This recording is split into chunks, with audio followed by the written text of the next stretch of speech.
Si au bout d'1 mois et demi, effectivement, il faut absolument qu'on aille danser sur Dalida, pardon, mais moi, les bras m'en tombent. Oui, c'est compliqué. Oui, il y a des confinements plus difficiles pour certains que pour d'autres. Moi, par exemple, mon confinement est certainement beaucoup plus facile que pour beaucoup de gens. Je peux l'entendre, je peux le concevoir. Mais ceux qui dansaient, c'est pas ceux qui vivent un confinement difficile. Hein. Ceux qui dansaient, ils vivaient pas un confinement difficile. Pardon.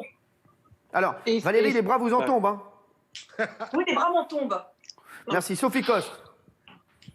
Non, mais c'est vrai que quand on l'entend dire c'est très difficile le confinement dans ce quartier-là, c'est le quartier le plus cher de Paris, hein, Montmartre, c'est là où les loyers sont les plus élevés, donc je vois pas très bien en quoi c'est pas le plus cher de Paris. Et puis c'est son rôle d'adjoint. C'est pas le plus cher.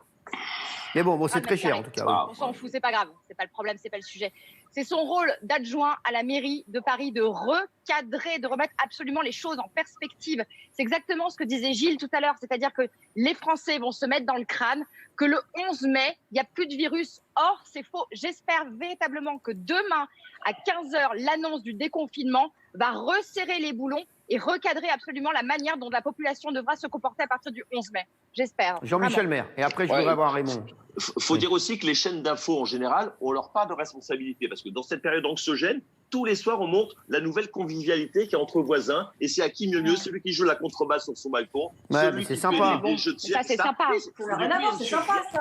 Mais du coup, il y a une surenchère et chacun veut avoir son image un peu. Et c'est celui qui fait le plus de buzz sur son balcon. Et maintenant, il y a des gens qui font les DJ sur leur balcon. Alors, si vous nous rejoignez, Emmanuel Grégoire, donc l'adjoint à la mairie de Paris, a minimisé donc, ces vidéos qu'on a pu voir dans le 18e arrondissement. On va revoir les vidéos pour ceux qui nous rejoignent. Regardez la vidéo de ce qui s'est passé ce week-end. Il a minimisé et donc nos chroniqueurs réagissent. Regardez, revoyez la vidéo, regardez.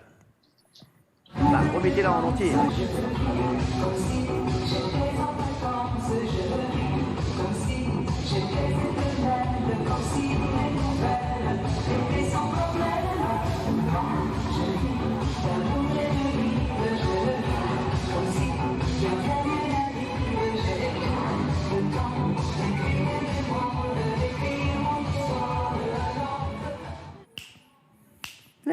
Oui, qu'est-ce qu'il y a, Jean-Michel Maire? Qu'est-ce qui se passe? Moi, je trouve que, je suis désolé, mais il est très sympathique, ce jeune homme. Et le premier à sanctionner, c'est le DJ. La rue, en plein confinement, c'est pas une boîte de nuit, la rue. Ça va, il le fait de chez lui, ça met un petit peu d'ambiance. Je suis désolé, c'est pas pour ça qu'il faut descendre en bas. Raymond. C'est des gens qui sont passés par hasard. Moi, je suis rejoint Jean-Michel. Le mec, c'est pas la première fois qu'il faisait ça. Il l'a fait déjà depuis une semaine. Il mettait de la musique. Alors peut-être que ça dérange aussi d'autres voisins, la musique. Ils lui ont laissé faire. Maintenant, il s'est passé ça. Moi, je dis vraiment, le mec là, le conseiller de je sais pas quoi de la mairie là, il n'a pas à minimiser ça. Moi, premier adjoint au maire. Il y a plein de gens, l'adjoint au maire là. Il y a plein de gens. On est enfermés chez nous. On fait l'effort de rester chez nous pour minimiser des gens qui dansent sur Dalida. Et une fois de plus, si c'est arrivé ailleurs, et je m'en fous, je le répète, si c'était encore des gens de banlieue ou je ne sais pas où, ou à Barbès, on aurait dit, regardez, ils ne respectent rien, ces gens-là. Là aussi, ils ne respectent rien. Quand il y a un petit vieux dans une rue, dans le Luberon, qui se fait arrêter par les gendarmes parce qu'il a avec son petit-fils main dans la main, on lui met 135 €, alors qu'il est dans la forêt ou il gêne personne, le mec, et on lui met 135 €. Et là, les mecs, ils n'ont rien fait. On ne peut pas envoyer ce message-là, de dire, vous pouvez sortir. Il y a quelqu'un qui dit, Baba, on t'aime, Elodie que j'embrasse, ma chérie, qui dit, non, monsieur Emmanuel Grégoire pense qu'à se protéger pour ce deuxième tour. Honte à lui de défendre tous ces individus responsables. Voilà, l'homme et la femme qui dansent se tenant la main, normal. J'ai zappé sur C8. Je pensais être tombé sur les Simpsons en voyant Sophie Coste. Bravo, très drôle.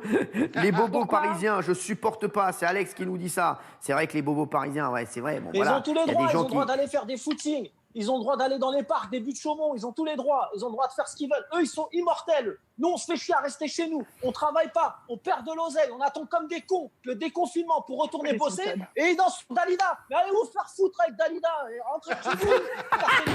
Je suis bloqué chez moi. Forcené, putain. Il y a deux forcenés, maintenant. C'est couilles avec Dalida, là, putain. Et je vais rester chez moi. Combien de temps je vais rester chez moi? Dis-moi, combien de temps?